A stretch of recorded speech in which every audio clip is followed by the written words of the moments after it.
नमस्कार दोस्तों, स्वागत है आप सभी का आपके अपने चैनल द रिटेल इन्वेस्टर में। जी हाँ, आपने थंबनेल में सही पढ़ा है और जैसा कि आपको आपकी स्क्रीन में दिख रहा होगा, राजेश एक्सपोर्ट्स लिमिटेड दोस्तों, ये 6.5% की एक ह्यूमंगस फॉल आपको ये दिखाया है आज। और जो आज की गिरावट है वो देखिए दो तरह से आप देख सकते हैं। पहला तो ये चीज़ था दोस्तों, राजेश एक्सपोर्ट पिछले काफ़ी समय से जो ₹300 है वो सपोर्ट को बहुत बहुत ज़्यादा रिस्पेक्ट कर रहा था। ठीक है, अगर मैं आपको दिखाऊं यहाँ पे 1 सेकेंड, अगर आप देखेंगे तो यहाँ पर जो स्टॉक है दोस्तों, पिछले 1 महीने में स्टॉक ऊपरी स्तरों से आप देखेंगे तो ऑलमोस्ट 17.5% टूट चुका है दोस्तों। लेकिन एक साल देखें आप, इस रेंज को ज़रा देखिए, ये वाली रेंज को। ठीक है, ये बीच में एक डिप आया, फिर बढ़ा, फिर एक बार डिप आया, फिर बढ़ गया, लेकिन इस बार ये डिप टूट गया। और आप ये स्ट्रक्चर देखेंगे तो आप पाएंगे कि भाई साहब जो 300 रुपये है ना, वो एक बड़ा प्रॉब्लम रहा। कैसे, आप देखें यहाँ पे 303 ऊपर गया, फिर ये आप कह सकते हैं यहाँ फिर आया 308 के आसपास, फिर ऊपर गया, और इस बार देखिए जो गिरावट हुई स्टॉक 300 के भी नीचे टूट गया। तो अल्टीमेटली जो 300 रुपये का एक ह्यूमंगस सपोर्ट था दोस्तों, वो साफ साफ अब टूटता हुआ हमको दिखाई दे रहा है दोस्तों। ठीक है, ऐसे में मैं आपको एक और चीज़ समझा दूं कि भैया ये 300 का जो लेवल टूटा है, इसके पीछे एक और रीज़न है कि आज अगर आप देखेंगे तो आपको पता होगा भाई साहब कि मिड कैप और स्मॉल कैप हो जाता था दोस्तों, वहाँ पे जिस प्रकार की गिरावट हुई है, जिस प्रकार का क्रैश आया है दोस्तों, 4.46% की गिरावट हुई है निफ्टी के मिड कैप्स में।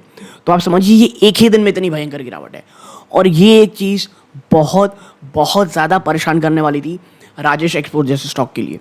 ठीक है, और राजेश एक्सपोर्ट दोस्तों आपको पता होगा कि भाई साहब जो जितना अच्छा आप कह सकते हैं रेजिस्टेंस होता है, अगर वो टूट के ऊपर गया फिर उतना ही बड़ा वो मजबूत सपोर्ट बन जाता है।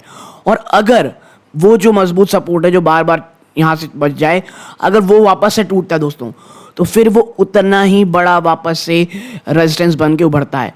तो आने वाले जो 2 से 3 दिन है दोस्तों, क्या आने वाले 2 से 3 दिन ये बहुत ज़्यादा इंपॉर्टेंट है कि भाई क्या 300 वापस से एक बड़ा रेजिस्टेंस बनने वाले। क्योंकि देखिए आज तो आप कह सकते हैं भाई ये गिरावट हुई, इस कारण राजेश एक्सपोर्ट 300 के नीचे आ गया, लेकिन एक बात समझिए, आपको अगर मैं आज का चार्ट दिखाऊं, आप देखें यहाँ पे आज दिन भर का, कहीं से भी आपको आप देखिए ये गिरावट हुई, कहीं से भी एक बार भी आपको ये देखिए फ्लैट रहा है, ऊपर स्टॉक आते नहीं दिखाई दिया, बल्कि बाजार बंद होते होते तो स्टॉक और ज़्यादा नीचे जाता दिखाई दिया। ये बिल्कुल भी सही लक्षण, बिल्कुल भी पॉजिटिव साइन नहीं है दोस्तों। ठीक है, ये एक चीज़ आपको दिमाग में रखनी है। अब राजेश एक्सपोर्ट में अगर आप पुराने व्यूअर्स हैं तो आपको पता होगा, मैं हमेशा की बात कह रहा हूँ, भैया ये एक डेंजर स्टॉक है, अभी भी बहुत बहुत ज़्यादा प्रॉब्लमेटिक स्टॉक रहा है। अगर आप राजेश एक्सपोर्ट जैसे स्टॉक में अगर आप इन्वेस्ट कर रहे थे या एवरेज कर रहे थे, आपको पता होना चाहिए था ये एक बहुत ज़्यादा सीवियर आप कह सकते हैं प्रॉब्लम में स्टॉक है। ठीक है, और देखिए अभी एक और प्रॉब्लम ये आ रही है कि मार्च का क्वार्टर चल रहा है दोस्तों, माफिया मार्च की मंथ चल रही है, तो बहुत सारे निवेशक ऐसे भी होते हैं जो ऑलरेडी बहुत ज़्यादा प्रॉफिट जो कमा चुके हैं इसमें इस साल, कि बाजार आपको बहुत सारे स्टॉक्स चाहे मिड कैप हो स्मॉल कैप हो, वो इतने शानदार रिटर्न्स दे चुका है कि भैया जो राजेश एक्सपोर्ट जैसा स्टॉक है ये एक बहुत ही ज़्यादा अच्छा आप कह सकते हैं बहुत ही ज़्यादा अच्छा करेक्शन दिखा चुका था, जिसके कारण बहुत सारे निवेशक लॉस में। तो जो प्रॉफिट आया है उसे काटने के लिए लोग मार्च में काफ़ी हद तक अपने लॉस को बुक कर रहे हैं, ताकि भाई साहब कोई भी टैक्स ना देना पड़े। और ये तमाम चीज़ें मिल करके जो ऑलरेडी इतनी ज़्यादा प्रॉब्लम में राजेश एक्सपोर्ट है, वो ये दिखा रहा है कि भाई ये जो गिरावट है शायद आगे भी सीवियर जारी रहेगी। और इसीलिए मुझे लगता है as a long term investor, ठीक है, as a long term investor Rajesh export दोस्तों अभी इन स्तरों पे मुझे ऐसा लगता है फ्रेश की अगर आप मुझसे पूछेंगे, प्लीज़ अब स्टॉक से दूर रहें। क्यों? बाजार में इतने एट्रैक्टिव वैल्यूएशन में, इतने एट्रैक्टिव आप कह सकते हैं गिरावट के बाद इतने एट्रैक्टिव स्टॉक्स वैल्यूएशन मिल रहे हैं कि अगर अब आप एक्यूमुलेट नहीं करेंगे, अगर अब आप एक काफ़ी अच्छा पोर्टफोलियो वापस से रीशफल नहीं करेंगे, क्योंकि देखिए अभी आपके पास ना सभी चीज़ें हैं। क्या क्या चीज़ें मैं आपसे कह रहा हूँ, देखिए आपके पास परफेक्ट टाइम है आपको अपने लॉस को बुक करने का, ठीक है, ताकि अगर आप लॉस बुक कर लें और अगर आप काफ़ी अच्छा प्रॉफिट ले चुके हैं तो आप टैक्स बचा सकते हैं। फिर आपको बाजार में क्रैश के बाद बहुत सारे ऐसे स्टॉक मिल रहे हैं जो यहां से आपको एक काफ़ी अच्छा, काफ़ी शानदार रिटर्न दे सकते हैं, ठीक है। क्यों? अगर आप उसे सही समय में एक्यूमुलेट करेंगे। तो क्रैश एक मौका दे रहा है। इसके साथ ही साथ भैया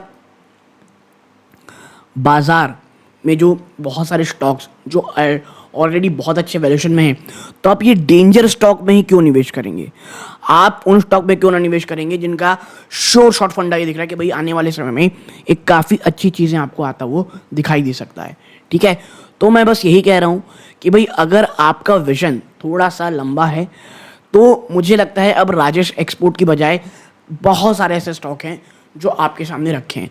लेकिन अगर आपने अपना मन बनाया कि नहीं भाई मेरे को यहाँ से 5 से 7 साल तक जुड़े रहना है, ठीक है, मुझे भले ही कितने अच्छे वैल्यूएशन में स्टॉक मिल रहे हो, मुझे राजेश एक्सपोर्ट्स में ही पैसे बनाने हैं, तो वो एक अलग मैटर हो सकता है दोस्तों, ठीक है।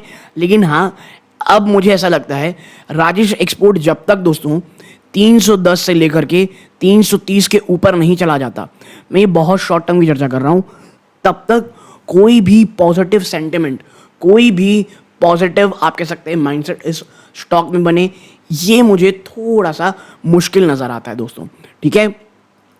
और as a investor Rajesh export, देखिए मैं आपसे बस यही कहूँगा कि रिटेल निवेश को मैं मानता हूँ कि बॉटम फिशिंग ज़रूर करनी चाहिए।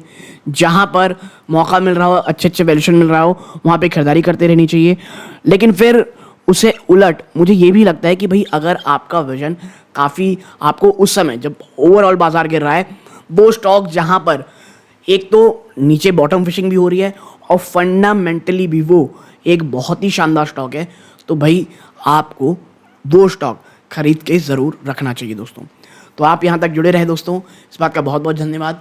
मैं आपको एक चीज़ बता दूँ, यहाँ पर हमने जो भी चर्चा की है दोस्तों, आपको उसे एजुकेशन पर्पज़ के लिए लेना है।